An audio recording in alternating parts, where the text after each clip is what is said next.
영성신학의 익숙함의 위기라고 하는 게 있습니다. 우리가 성경을 읽을 때에도 이거 내가 잘 아는 얘기네, 그러면은 성경이 침묵하기 시작합니다. 내 평생에 한 번도 성경을 읽은 적이 없는 것처럼 신선한 기대감을 가지고 그 익숙한 본문을 접근해 들어가면은 성경이 드디어 말하기 시작한다 하는 것이죠. 오늘 본문은 오랫동안 신앙생활 하신 분들은 참 잘 아는 내용입니다. 이 본문은 특별히 복을 좋아하는 한국교회 그리스도인들이 익숙하게 잘 아는 내용입니다. 좀 더 신선한 기대감을 가지고 말씀에 접근하기 위해서 오늘 본문의 내용을 무대 위에 저는 한번 올려보려고 합니다. 기획 연출 리버가 어머니입니다. 그리고 주인공은 둘째 아들 야곱입니다. 조연은 아버지 이삭 그리고 맏아들 에서입니다. 이 드라마, 이 연극의 제목은 축복받기 작전입니다. 이 연극은 예매율 1위를 꾸준히 기록할 만큼 세인들의 많은 관심과 주목을 끌었습니다. 왕건 이야기, 주몽 이야기, 그런 것이라고 할 수가 있을 것입니다. 왜 그랬을까요? 메시아가 태어날 한 가문의 갈등과 갈림길을 기록하고 있기 때문입니다. 모든 사람들의 관심사인 축복이 무엇일까? 어떻게 우리가 축복을 받고 누릴 수 있을 것인가 하는 것을 다루고 있습니다. 에서는 이미 팥죽 한 그릇에 팔 만큼 이 장자의 명분에 무관심했습니다. 별로 의미를 두지 않고 살았습니다. 근데 왜 이제 와서 이 축복권에 집착을 하는 것일까요? 쟁탈전에 뛰어든 것일까요? 저는 이 야곱 이야기를 다루면서 나름대로 책을 한번 써본 적이 있습니다. 여러분 기억하실는지 모르겠습니다만은 책 제목이 빼앗은 축복도 유효한가 하는 그런 제목이었습니다. 빼앗은 축복도 유효한가. 아내는 남편을 속입니다. 주인공이라는 자 야곱은 아버지와 형을 속이고 축복을 빼앗습니다. 그러면 오늘 우리도 축복이라는 것이 이렇게 귀한 것이니까 수단 방법 가리지 말고 빼앗아서 가지라 하는 것을 본문이 말씀하고 싶은 것일까요? 왜 하나님의 말씀인 성경이 이런 이야기를 기록하고 있는 것일까요? 이 본문을 통하여 하나님 우리에게 뭘 말씀하고 싶었던 것일까요? 지금 축복이라는 이 보물은 이삭의 손안에 있습니다. 근데 성경은 그가 눈이 먼 사람이었다라고 말합니다. 첫 장면부터 위기를 던져놓고 시작을 합니다. 원래 축복은 아버지가 맏아들에게 물려주는 것은 당연한 일이죠. 근데 이삭은 맏아들이 아닌데 아브라함으로부터 축복을 받습니다. 마침 그의 형 이스마엘은 본부인의 아들이 아니었습니다. 첩의 아들이죠. 그러므로 이삭 자신은 자연스럽게 축복의 계승자가 될 수 있었습니다. 근데 오늘 본문의 에서와 야곱은 좀 경우가 다릅니다. 한 어머니 밑에서 태어난 쌍둥이 형제였습니다. 어머니 뱃속에서부터 아마 축복권이 뭔지를 알았는지 이 어린 것들이 먼저 나가겠다고 싸움을 합니다. 1차 게임에서 승리는 에서였습니다. 야곱이 패합니다. 그리고 어린 시절을 보내면서 이 형이 산에 가서 사냥을 하다가 흙이진 배를 움켜쥐고 집에 들어옵니다. 때는 이때다 싶어서 팥죽 한 그릇에 장자의 명분을 사버립니다. 제2차 게임에서 야곱이 승리를 합니다. 해설을 기록한 성경에서 당시 풍습으로 보면 당연히 형 에서가 축복의 계승자입니다. 근데 하나님은 둘째 아들 야곱이 축복을 받을 것이라고 말씀을 합니다. 독자들은 궁금할 수밖에요. 왜 그랬을까? 그러면 이유를 말씀하셔야 되는데 하나님은 전혀 이유를 말씀하지 않습니다.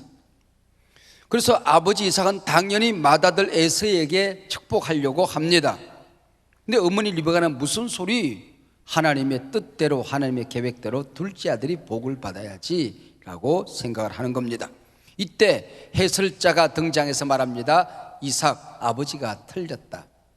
리브가 어머니가 옳았다 하는 것입니다. 왜? 하나님의 뜻이기 때문에. 그리고 몇 명 안 되는 가족 안에서 이미 장자권의 거래가 있었다는 것을 모를 리가 없었던 것이죠.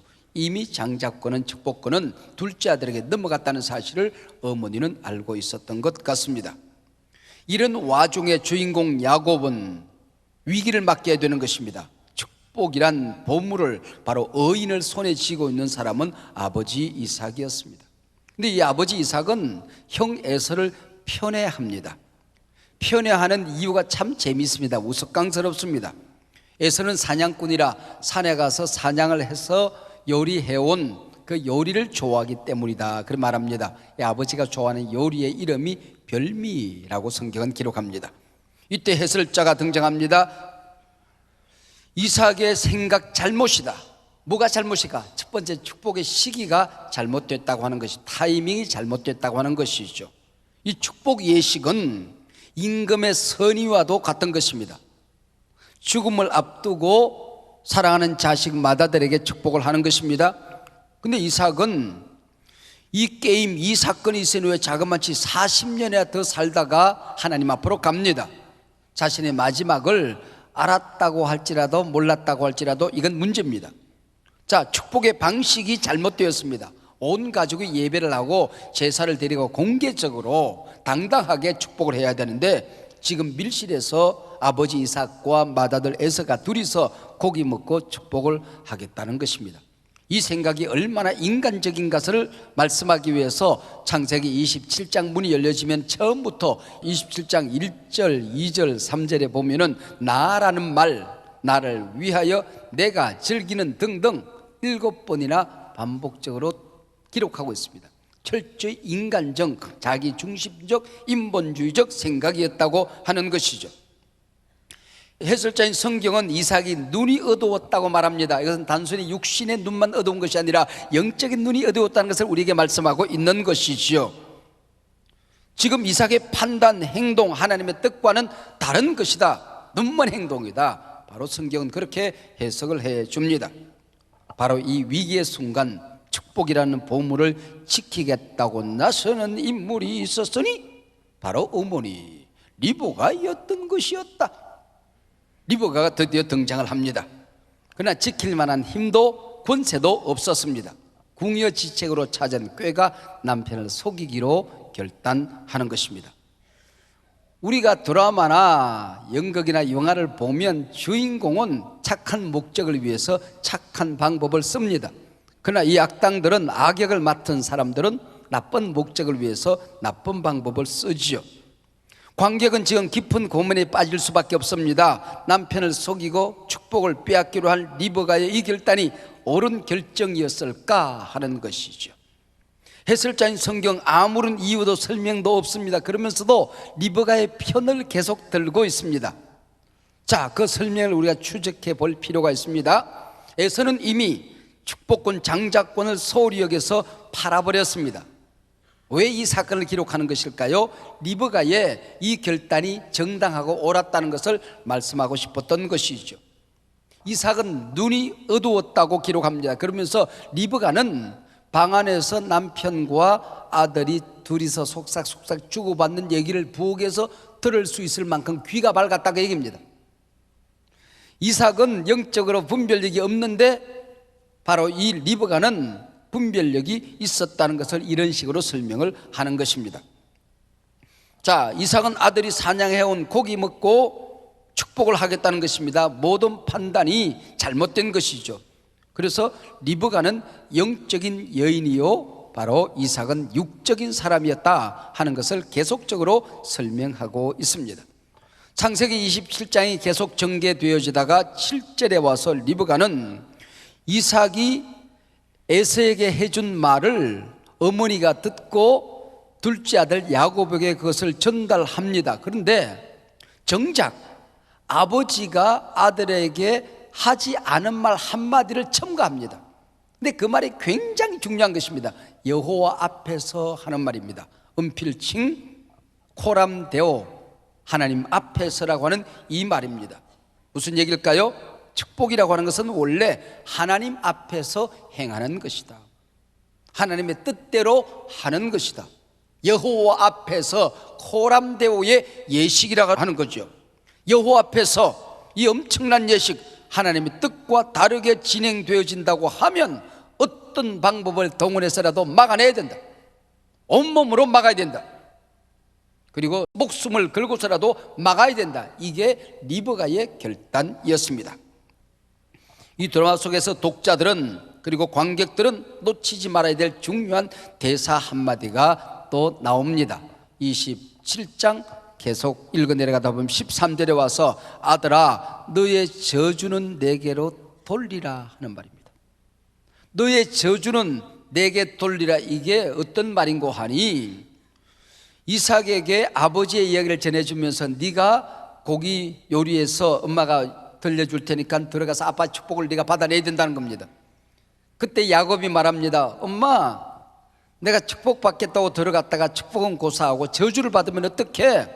이때 어머니가 하는 말이 아들아 걱정하지 말아라. 네가 만약에 저주를 받게 되면 그 저주를 내게 돌리라. 네가 받아야 될 저주가 있다고 한다면 내가 받겠다, 그 얘기죠. 이게 어마어마한 얘기라고 하는 겁니다. 구속사의 신학에서. 믿음의 조상 아브라함에게 하나님께서 아들을 바치라 말씀하셨습니다. 이때에 아버지 아브라함이 하나님, 이 아들이 무슨 잘못이 있겠습니까? 그 저주는 책임은 제가 지겠습니다 하고 나설 만한데 그러지 않았습니다. 다른 사람이 받아야 될 저주를 대신 받겠다고 나선 신구약의 최초의 사건이 이 여인 리브가였다고 하는 것입니다. 물론 후에 모세가 자기 동족을 구원할 수 있다고 한다면 생명책에서 내 이름을 지워달라고 하나님 앞에 때를 씁니다. 저주를 대신 받겠다고 나서지요. 신약에서 이방인의 사도가 되었던 사도 바울이 동족을 구원할 수 있다고 한다면 자기가 저주라도 받겠다고 나섭니다. 이거는 예수 그리스도의 구속의 사건을 지금 우리에게 선포하고 있는 것입니다. 구속사에서 너의 저주를 내게로 돌리라는 이 말씀은 엄청난 사건입니다. 선악과를 따먹고 범죄한 인간이 져야 될 저주를 독생자 예수 그리스도가 대신 십자가에서 담당한 이 사건에 대한 선포였던 것이지요. 주님이나 짊어질 수 있는 이 저주의 대속 사건을 내가 하겠다고 나선 사람은 신구약 성경에 바로 리브가가 최초였다고 하는 것입니다. 하나님께서 선택한 당신의 구원받는 이 길을 막을 자는 그 누구도 없습니다. 왜? 우리 예수님이 대신 담당하셨기 때문에. 여러분의 범죄와 실수와 약점을 정죄할 사람 아무도 없습니다. 왜요? 우리 예수님이 대신 담당하셨기 때문에. 하나님의 자녀, 당신이 받을 복을 빼앗을 자는 그 누구도 없습니다. 우리 예수님이 막아주실 것이기 때문에. 할렐루야.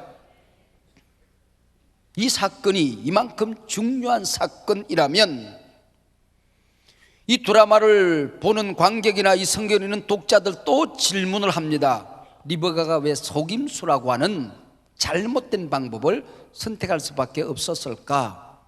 남편인데 들어가서 대화를 하지, 설득을 하지, 아니면은 가족 회의를 요청해서 끝장 토론이라도 봐야 옳았을 것 아닌가 하는 생각을 하게 되죠.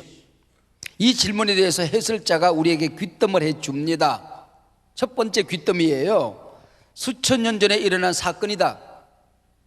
그 당시의 문화, 그 당시의 윤리로 봐야지 21세기를 살아가는 너의 윤리, 너의 가치, 너의 문화로 오늘 본문을 보면 본문이 안 보인다는 겁니다.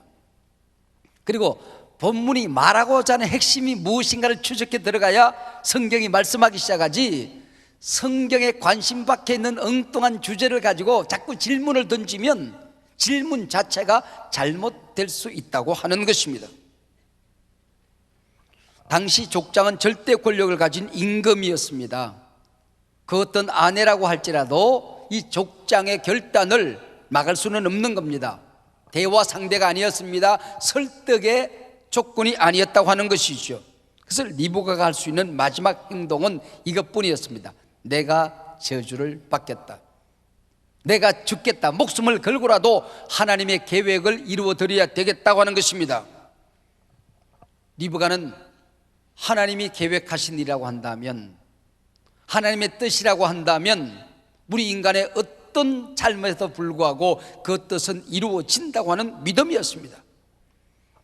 어머니 리브가의 판단, 윤리, 행동은 그렇다 치고 주인공 야곱 정말 옳은 것이었나, 정당한 것이었나 하고 묻게 됩니다. 배고픈 형에게 밥 한 그릇 주면서 장자의 명분 축복권 내놔라, 이게 맞았냐 그 얘기죠. 눈먼 아버지를 속이기 위해서 몸에 털을 붙이고 형의 향수를 뿌리고 방에 들어갑니다. 이건 분명 사기 행각이죠. 왜 성경은 구속사의 이런 터무니없는 어처구니없는 얘기들을 상세하게도 기록하고 있는 것일까요? 우리 믿음의 조상들의 허물을, 약점을, 이 불의한 방법을 왜 까발리고 있는 것일까요? 여러분 기억하세요. 이 사건은 리브가나 야곱이 온전하다거나 옳았다는 것을 말하고 싶은 것이 아닙니다. 악착같이 축복을 빼앗아낸 야곱의 행동을 칭찬하기 위한 본문이 아니라고 하는 것입니다. 축복은 소중한 것이니 수단 방법 가리지 말고 반드시 네가 차지해야 된다는 것을 우리에게 말씀하는 본문이 아니라고 하는 것입니다. 우리 믿음의 조상들이 얼마나 부족한 사람들이었나를 말씀하고 있는 것입니다. 야곱이 축복받기에는 너무나도 부족한 존재였다는 것을 우리에게 말씀하고 있는 것입니다. 내가 구원받기에는 어떤 자격도 조건도 없는 존재였다는 것을 주님께서는 드러내고 있는 것입니다. 네가 하나님의 자녀가 되어서 하나님의 복을 누리기에는 어떤 자격도 조건도 갖추지 못했다는 것을 네가 알아야 된다는 것입니다. 감사는 거기서 시작되어지는 것입니다. 구원은 거기서부터 시작이 되어지는 것입니다. 이 사건은 기독교의 윤리를 가르치는 본문이 아닙니다. 구원받은 우리 한 사람 한 사람을 겸손하게 만드는 사건이라고 하는 것이죠. 한없이 부족함에도 불구하고 오늘 본문 28절 29절 야곱이 복을 받습니다.